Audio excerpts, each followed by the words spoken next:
Hello and welcome to another video. Now in this video I'm going to be working on the decorative brick skin, the clay brick, which is going to clad all of the retaining wall that you've seen so far.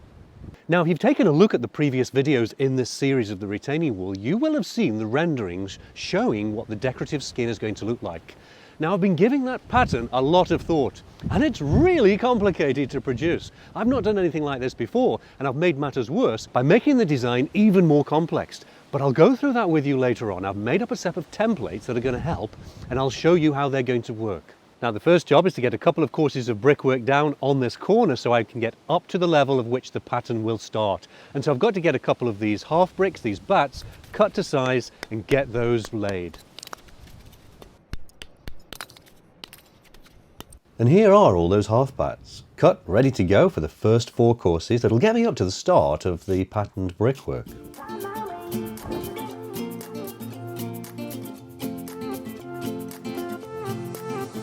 A new place, a new home, for a while, let me feel alive. Nothing to hold me back, take my time, just enjoy the ride. I've decided to use the trade mortar once more, and it really is a bit of an indulgence, to be honest. It would be so much cheaper to just buy the sand and cement separately and mix it myself. But this is cleaner, it's easier to store, and I get a consistent strength because of the mixture. Now I must thank Peter the Bricky for a comment on my last video explaining how I should be cutting these bags in half and tipping them. This is so much easier than the technique I was using, so thanks again for that comment. That's one of the things I really love about YouTube as a community. The fact that we can share information and knowledge and actually learn from each other. It's fantastic. I found my way. I was in the dark against it all, but made it through the day. Cause I found my way. I found my way. In bad times, I know I'll be okay. Cause I found my way.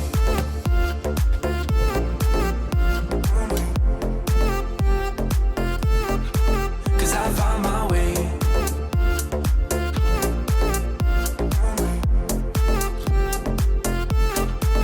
My way, my way, my way, my way. Cause I found my way, my way, my way, my way, my way. I found my way. So I'm just trying to do my best to eyesight from above. And I'm lining up this bottom iris of the brick with the top irises of these 2 bricks here, trying to get the line of best fit. The reality, of course, is that this brick needs to be in line with this brick below. So if I come down on this mortar join here, you can see we just need to go back in a little bit. And there we have it.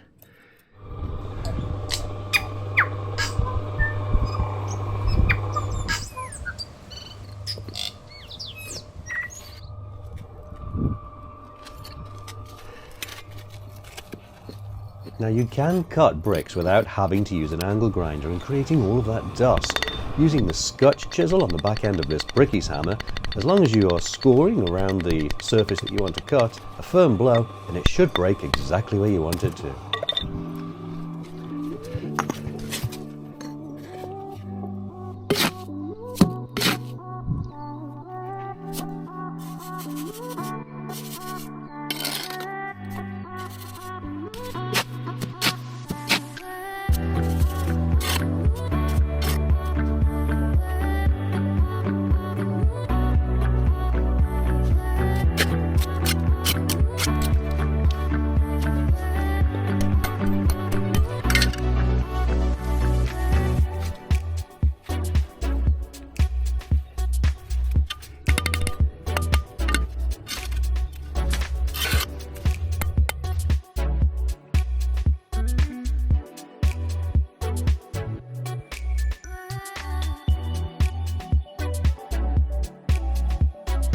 Well, now it's time to make a start of that decorative brickwork, and I'm going to begin by trying to make these bullnose bricks, these curved fronted bullnose bricks.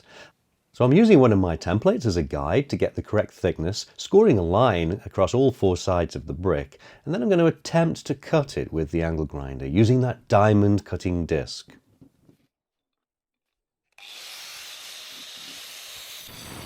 Well, if you only had a couple of bricks to cut, this would be a perfectly acceptable technique. I'm just scoring through as deeply as the grinding disc will allow me and then using the bolster chisel to try and shear off that waste. But as you can see, it's just breaking off in small chunks, so not going to work considering the amount of these bricks I've got to cut. So definitely time for an upgrade in the equipment. I'm stepping up from this 4-inch angle grinder to this guy. Look at the size of this. Now if this can't cut through the bricks quickly and easily, then I don't know what will. So now I've got the technique down, it's time to get a production line rolling and get cutting these bricks. And there are so many to cut. Now when it comes to cutting bricks, there are lots of different ways to do it. We've seen the bolster chisel and the limited success that can yield. The grinder's working well, but look at the amount of dust surrounding the workstation here. You've got to wear the right PPE. Got to protect your eyes, your ears, and certainly got to protect your lungs with a good quality face mask. Now, if you were doing lots of cutting, rather like I was, it would be better if you can get your hands on a wet brick saw.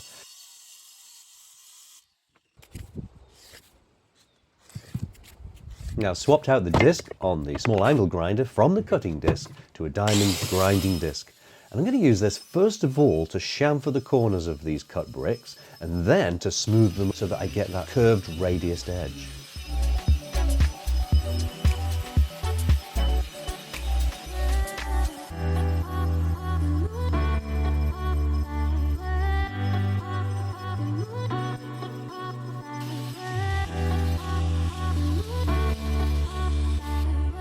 Right, that's a day and a half's work on the grinder just to create this roughed out bullnose finish. Now, you can see it's actually quite faceted, it's quite angular, it's not very smooth. It is just a roughed out shape, and I've still left the center line in place so that I maintain the overall measurements or dimensions. Next, I need to just smooth this out so it looks good. And I've got a couple of choices of equipment to do this. Of course, I've got the angle grinder, which I fitted a flap wheel to, a sanding disc. Now I suspect that this will be really durable. However, it's going to be quite difficult to do because I've only got a small surface area in order to actually work with. And so that's going to make it quite difficult to get a nice, even, smooth finish. And it's going to make it really slow because I've got 170 of these to do. The alternative is to use an orbital sander with a large, big, flat surface area, plenty of surface contact, but I don't know how durable that's actually going to be. I'm going to try both of them and see which one works out.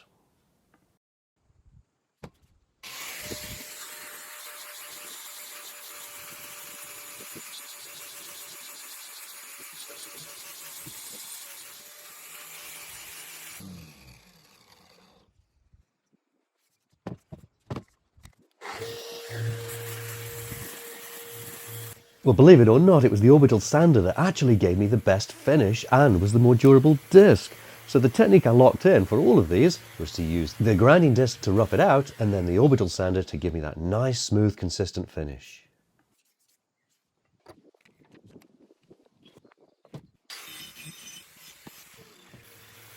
And despite it being quite a lot of work, they actually turned out really good. And the offcut material, that thin tile, that turned out to be quite handy later on in the project. Now, after days and days of angle grinding, I've got these bullnose bricks finished, or at least I've got the profile finished. I'm really happy with the way they've turned out. But what still needs to happen is the end of these bricks needs to be cut 2 angles per end in order to form the diamond shape. And also I've got to cut all of the bricks that form the infill for the diamond pattern. Now, to speed that process up, I've made a range of jigs that you see here on the table. Now, it's true to say that there's probably more jigs on the table here than I actually need for this process. A couple of them are really going to be useful and important, and the others were really just the offcuts of material that I'm using as jigs. Maybe I won't use them during the build, maybe I will. So I'll go through how these actually work as I'm using them. The ones I need to use today, first of all, is going to be this one. Now, this has been profiled to match the shape of the bullnose brick. It's also got the split mark indicated there. I've got a brick here and a brick here. And crucially, it's got the angles on the ends here. And how this will work is to position it on the brick like so. You can see the profiles match, and then I can just simply trace the angles and chop those ends off. And that way, they'll be at the perfect angle. In theory, we'll see how well that goes later.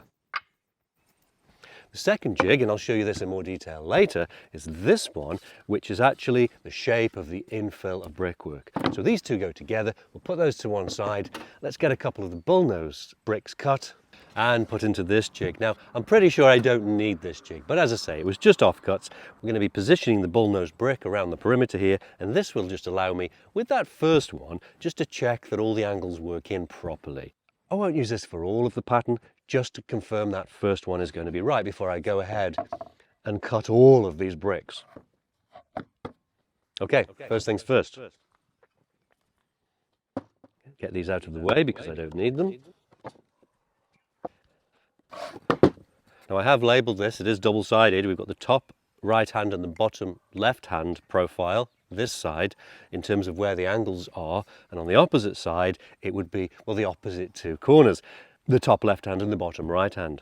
So I will need to mark these, or at least stack them in order, so I know which part of the diamond they belong to.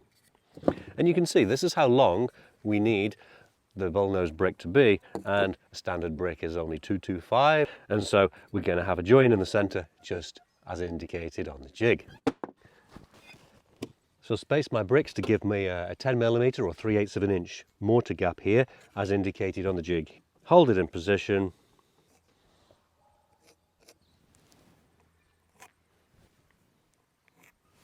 Make the mark. Alright, so there we go. I'm going to be cutting along here and along here. This is the waste part, this is the part we need.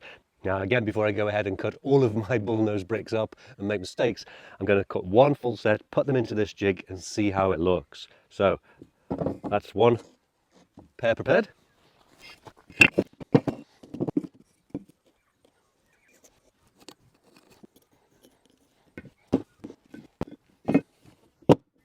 I'll need to flip the jig over in order to get the opposing angles.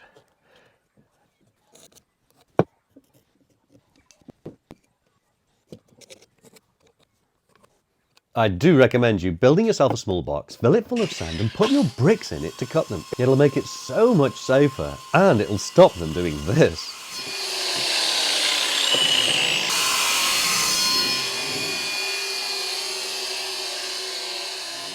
Now, joking aside, this is really quite a dangerous thing to have happen, and so downgrading to the smaller handheld angle grinder was a much more sensible thing to do here. So here's a close-up of that jig, and you can see just how well it works. We've got a 10mm 3/8 of an inch gap here. Position it on the two bricks, and there you can see we've got our angle cuts. Now, I've purposely back cut these, and that's just so that when they are actually on the curved part of the wall, we're not going to get the bricks hitting each other at this point here. The face is what's important, not the back.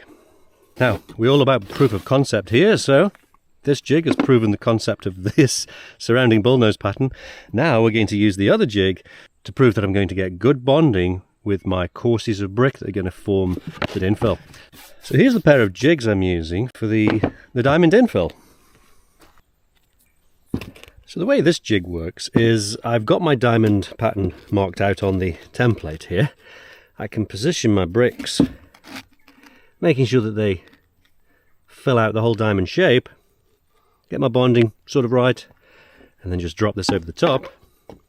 And as long as I'm lining my mortar gap top and bottom, I'm going to be exactly where I need it to be. And there is our cut line.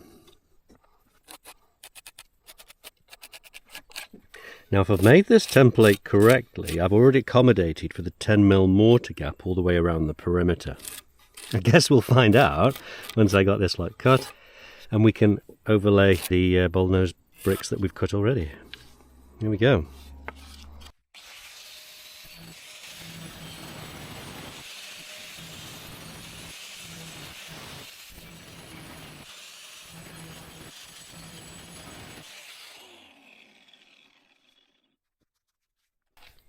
Right, get these off the template so I don't damage it. Use the bigger grinder to slice through. Put my mask on because of the dust. And then see how it fits.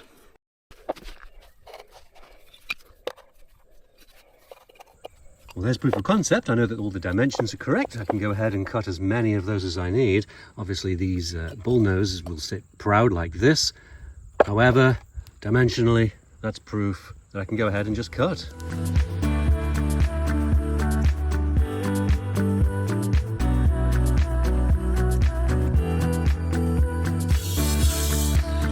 Now, creating all of this brick dust gave me the idea to collect some and have a go at making some coloured mortar. What I want to try and do is get the bullnose brick pattern to be a little bit softer and to have the joins more invisible.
So you can see that I haven't mortared or grouted the end joins here of this bullnose, and that's because I'm going to be putting a red dyed mortar in there so that I get a much cleaner looking finish.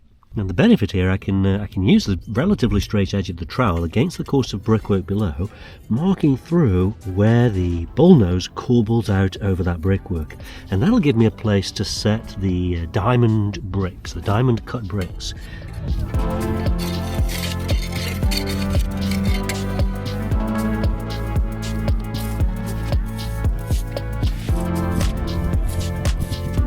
Now, because it's quite bright and sunny, even though I'm in the shade here, it's just a bit too bright for me to be able to see this green laser. So you can see there I've got it on a tripod set at the correct height, and it's on the, I'm going to call the wobble motion. It's just moving left and right, just enough. Take a look at the wall, just enough to give a small indication mark. Now the benefit here is that it intensifies the brightness of that laser. Now I've got it set to the height of the first half diamond. I'm going to mix on, I'm going to just try and work to that and see how we get on.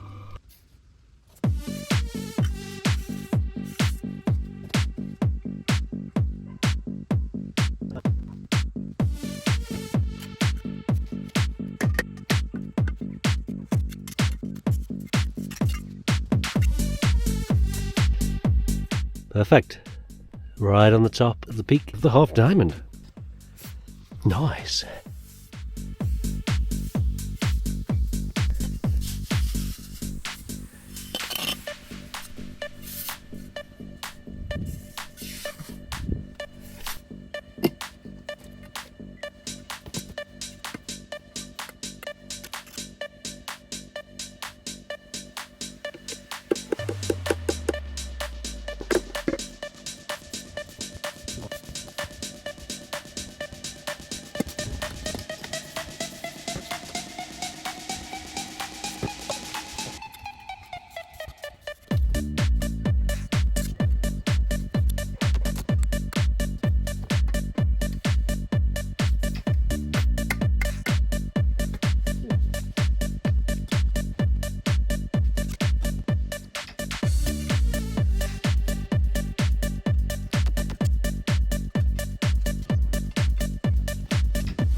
Now, one of the reasons this job has taken me so long is that every single brick has to be tailor-made for its exact location.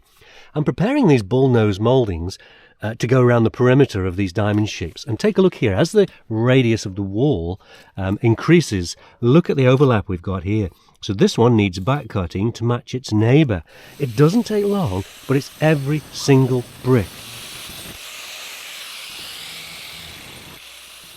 And when I'm back cutting these, as long as I stay away from this face, because that face is perfectly aligned with its neighbour, it doesn't matter what goes on inside the joint.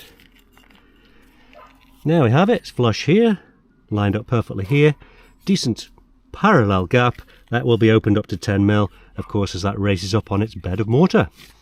Okay, I'm just going to get all of these for this corner prepared and cut. There, the radius is so small, they're actually just going to be straight cuts as they are right now. Now, I hope you can make out on camera, I've got the laser set up to project a line, the center line of the diamond shapes, corner to corner, and that's how I know that all of these diamonds are perfectly in alignment with each other. I'm going to lay this bullnose brick on the top here, and then when I know where this flat top is, I'll realign the laser to that, and that'll project it around the wall so I can ensure the bullnose is level right across the wall.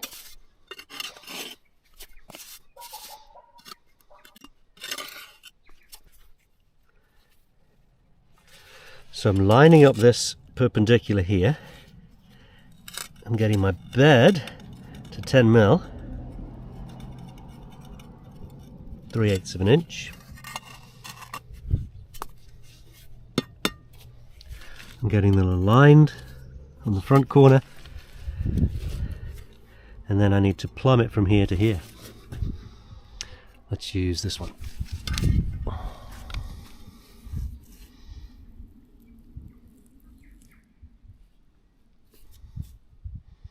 Now before I bed those down, clearly we're high here, or we're low there, we're not sure. This is where this is proving quite invaluable. And now this was just an offcut when I was making the jig to work out how big these needed to be.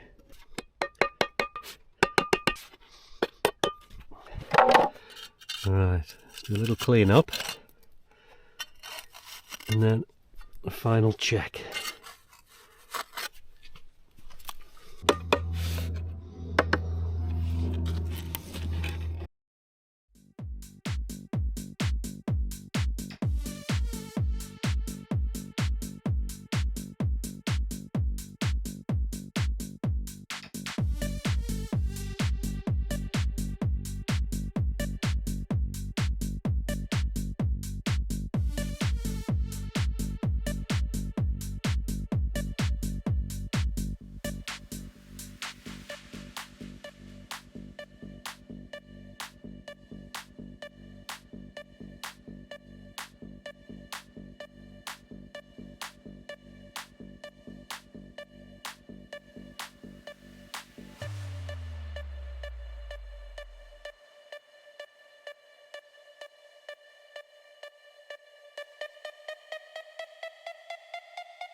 Now, the issue I've got when coming to set these half bats in position is that because of this pattern brickwork is corbelled or overhanging, I don't know exactly where to set this to get the curvature right. Now, I spent a long time on the curvature of the brickwork down below, getting it exactly how I wanted it to be.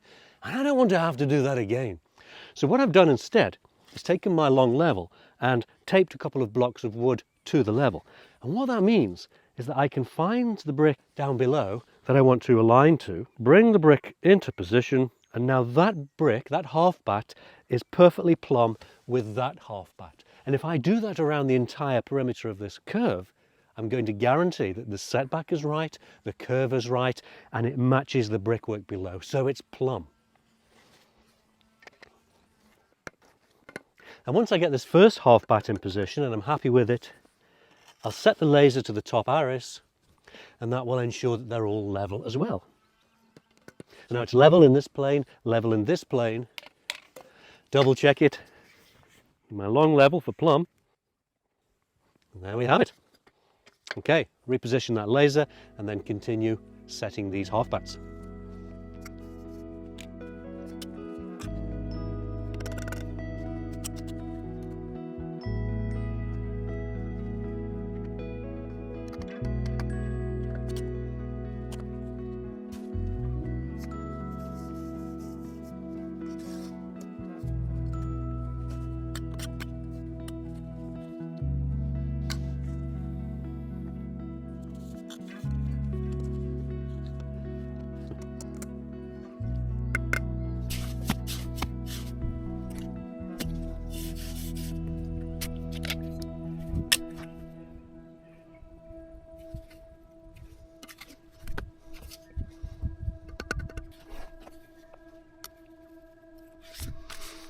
Now, most of these brick ties have actually lined up perfectly well, but this top row does require a kink in it here just to fold over the top of the brick. Not a big deal because there are so many brick ties in this wall. I'm not concerned about how short these ones are ending up being, as you can see here. Now here you can see just how these brick ties are working. The nearest course is the one below, not the one above, so I'm just going to bend that into position. With a bed of mortar over here, that will help tie this course of brickwork into the blockwork. Now I'm at a crucial stage of this wall design. I'm about to run out this course of brickwork here, and then I have to make a decision on how I'm going to finish this wall off. I've marked up here what my original thoughts were. I'm going to corbel over this brick, overhang it maybe 30 millimeters, and then finish off with a header course of rowlock. Now that looks really good, but it also is a very common way to finish off a wall. And this isn't a very common design. And so I want something that works and looks good and is a little bit unique. Now I've been agonizing over a variety of different ideas on how I can cap this wall off. And I've settled on the mock-up that you see over here. Come and take a look. So here's a mock-up of the design I've decided to go for. It's a couple of courses of brick overhanging the one below, capped off with a rowlock header course also overhanging. So we get this beautiful corbelled effect. Now I am going to take a heavy radius corner off the top of this header course, probably front and back, just to soften it a little. And I may consider taking a small radius curve off these corbels as well. But I'll lay them as a square edge as you see here and then make a call. Not so sure about these corners here. They might provide a nice shadow line and it might actually look quite good. We'll see once I've got it laid. Right, so I'll get this last course run out and then I can start these corbelled bricks.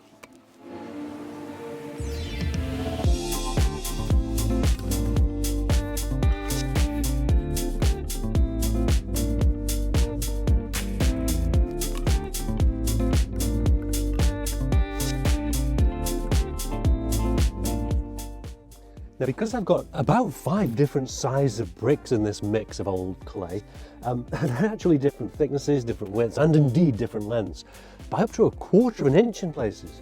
And so I've got some thick beds, some thin beds, and you know what, I think that just adds to the whole charm and the character.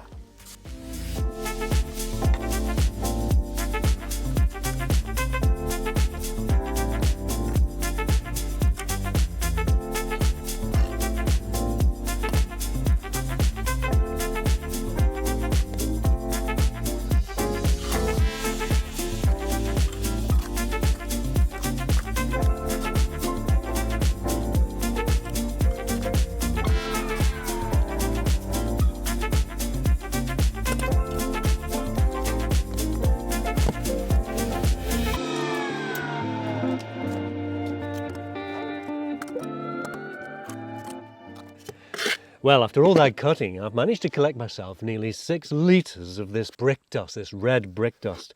Now I want to be able to use this as the mortar between the bullnose bricks. That way the mortar join will disappear somewhat. Now I've never done this before and I don't even know if it's going to work, but why wouldn't it? What is mortar? It's a mixture of Portland cement mixed with sand. And all this is really finely ground brick. And so if I mix this with a little bit of cement, in the right ratio of course, surely it will work. But I have got a little bit of mortar here left over from the pointing. I'm going to just have a little go attempting to dye this red. Now I don't expect this to actually work. I do expect it to dye it a colour, but I don't expect it to be the right colour. I also don't want to waste any of my brick dust because I don't want to do any more cutting. Let's try it and see. Now this isn't to any particular ratio right now. All I'm doing is just seeing what the staining or dyeing capacity of this brick dust really is. And a little sprinkling of water on there. Well, it's definitely changed the colour to a muddy brown. As I suspected, dyeing a mortar mix isn't really going to work. I'd need a lot of this, I think, in order to overcome the colour of the sand in the mortar mix. And then it would weaken it, of course, because there's the correct amount of cement in here already. So I'm going to scrap that and try with just the powder. 1 trowel of cement. 1, 2, 3. I'm going to go with that. Now it's pretty important to get all of those particles of brick dust coated with the cement, and so I'm going to spend some time just mixing this on the spot board here before I add the water.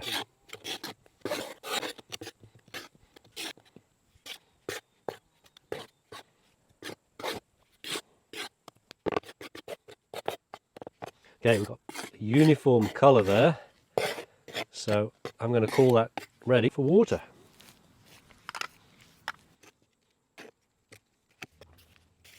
Now because this is made from the grinding dust, essentially from the brick cutting process, it is a really fine paste. Now I don't need it to be strong. It's not holding the bricks in place, they're already mortared in. This is merely making the join more invisible and waterproof.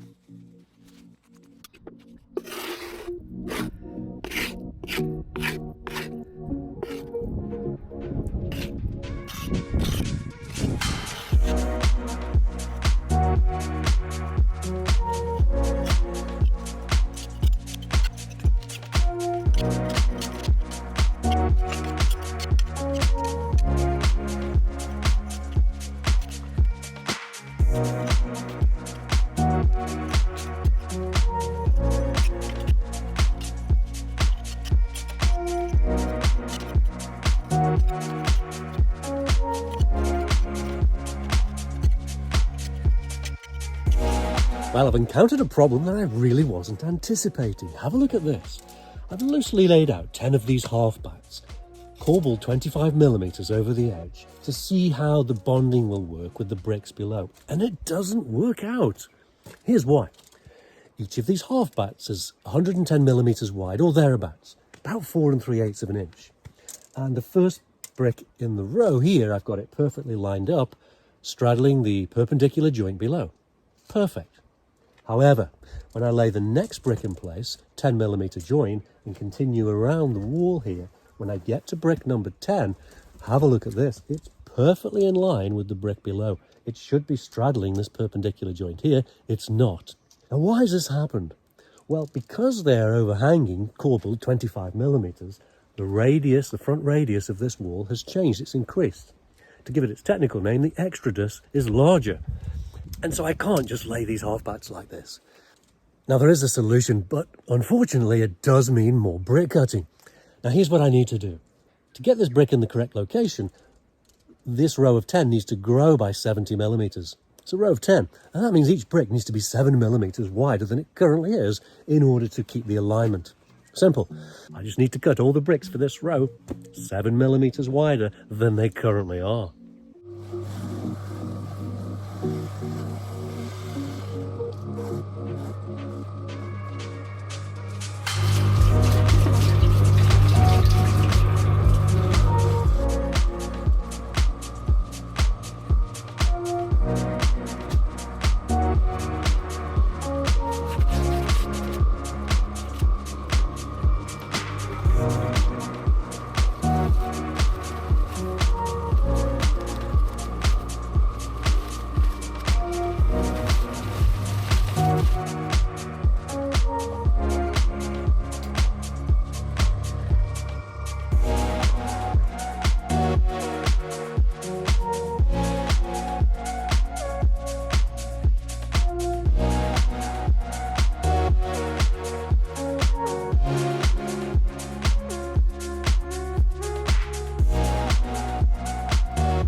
Now, setting these corbels is a fairly straightforward operation.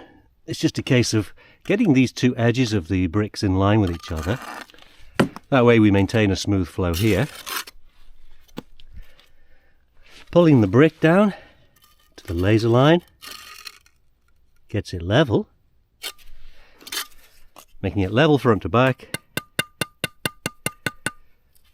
And then for the final check, making sure it corbels or overhangs the correct amount. It's 25mm, 1 inch. And by the time you've done 5 or 6 of these, you end up guessing it spot on, just like I have there. Clean up any overhanging mortar and repeat.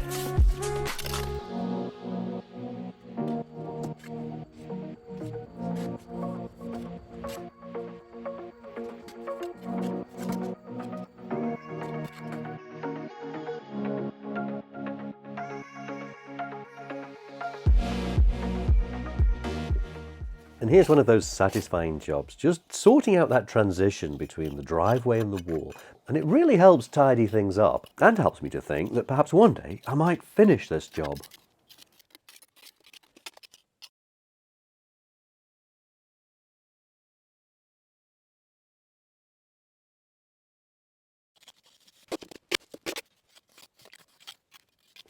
Now, when looking at this, I decided to stop the mortar in line with this bottom row of bullnose, and so you get this nice transition from concrete mortar to concrete and a strip of grass that gets increasingly wider. However, this here is the drainage channel for the driveway, and so when water rushes down here, and it will, it needs to find its way to this channel in order to drain away. And if I stop the mortar here and have soil in this area, that water running down the drive will erode that soil away, with a puddle of water here essentially soaking into the foundations of the wall. Not a good thing. Well, I said those brick tiles, the offcuts from making the bullnose, would come in handy for something, and they turned out to be the perfect thickness to make up the difference between the concrete blockwork and the brick wall.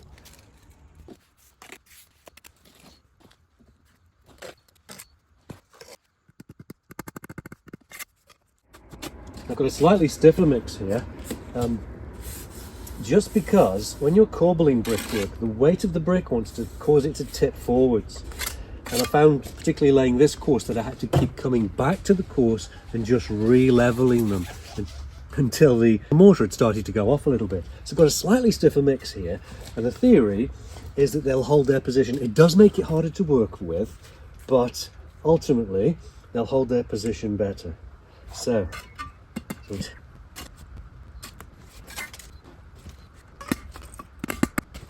right, I think we're set. We're level with the laser, we're plumb. Yes, we're plumb. And our overhang is consistent at 25mm. Okay, let's run a couple of those out. This is a warning from the past. To make sure you're learning from mistakes that you did last. So I spent the day yesterday cutting all of the bricks for this rowlock header course, and they're ready to mortar in place today. I don't think I'll get them all done in one day, but I'm going to give it my best shot. Now, I've got a few issues to contend with here.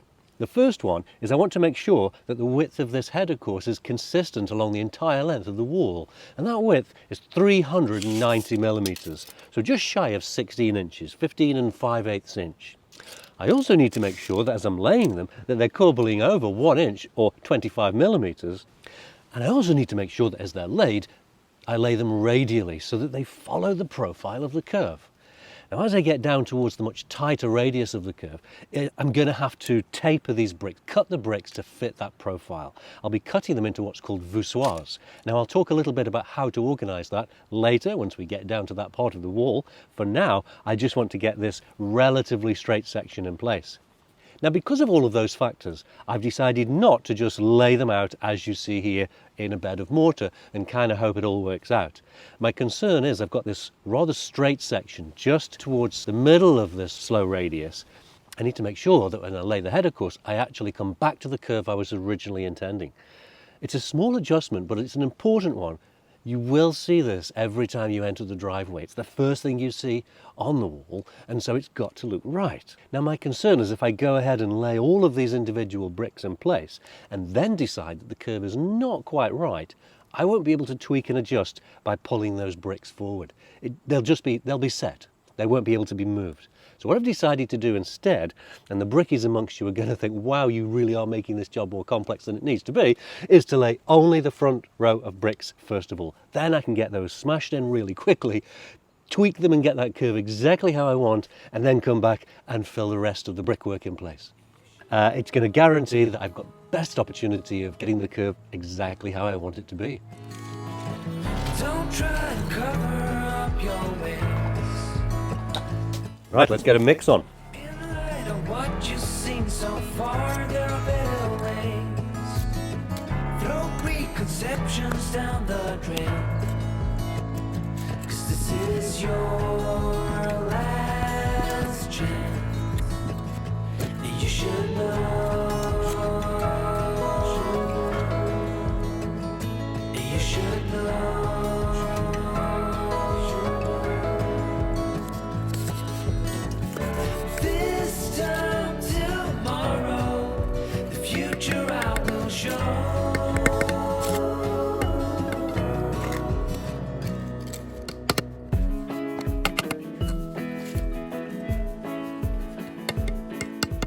So I'm ready to mark out these bricks for the header course, which could possibly be the final cuts on this brick wall. I've spent weeks, literally weeks, cutting and shaping bricks, and honestly, I'll be quite glad when that's over. These bricks around this tight radius all need to be cut into a tapered shape called a voussoir.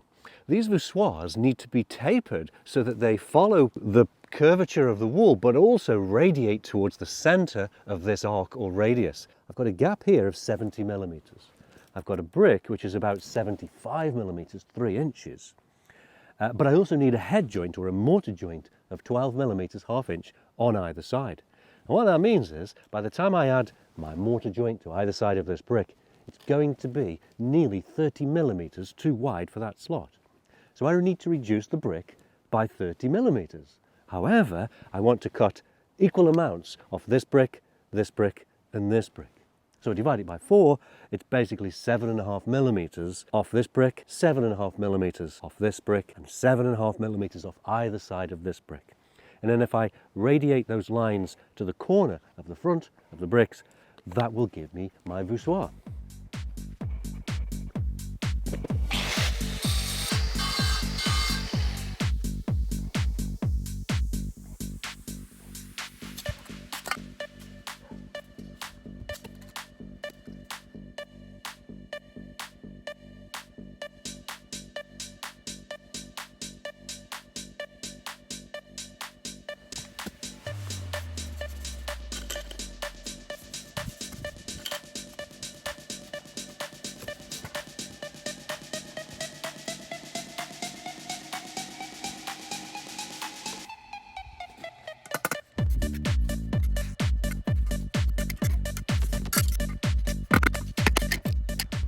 Now each one of these voussoirs has to be level, and it has to be checked for level this way. And I say level, I've actually got a slight slope to the front for water runoff, but it needs to be straight. They need to be aligned with each other, so not dog-legged, like this one is. And they need to be parallel with their neighbours, so you get a parallel mortar gap.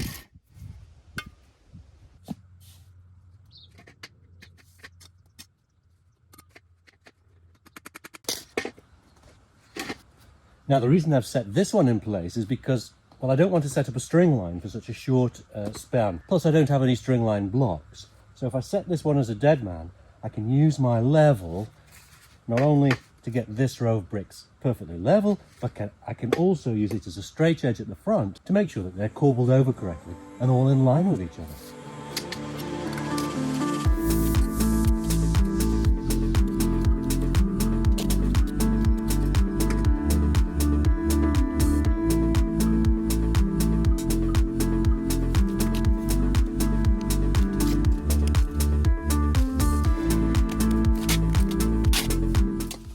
Well, here it is, the final brick in the wall.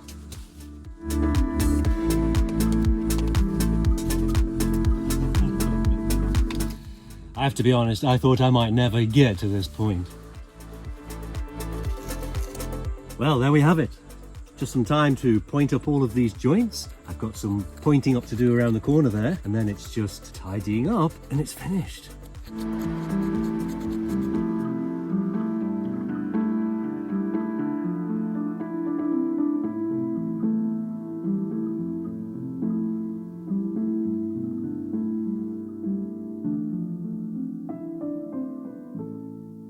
Now, there's something I need your help with. Put a comment down below. What would you prefer to see here on this front corner of the wall? Leave it sharp-edged as it is now, or radius and round over this front edge? Let me know what you think. What's your preference? Whichever gets the most votes, that's what I'll do.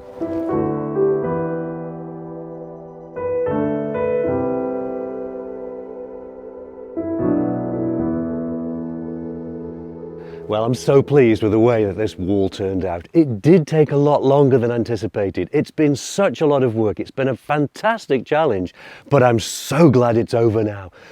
The way that that pattern just pops away from the wall, the way that that red dye helps it to blend in, make it look smooth even though it's a hard material, I'm really pleased with it. Now, I must apologise once more for the length of time it's taken to get this video out for the build of this wall. It's not because I've been lazy, it's because I've been building it. It's literally taken this long. Who knew it would take quite so long? Now, you have my word, the next project, which I've already designed, I will be doing regular updates. I won't be leaving quite so much of the build process for one video. So slightly shorter videos, let's hope, and certainly more frequent. But that's it for today. Thanks so much for watching. See you in the next project. Bye.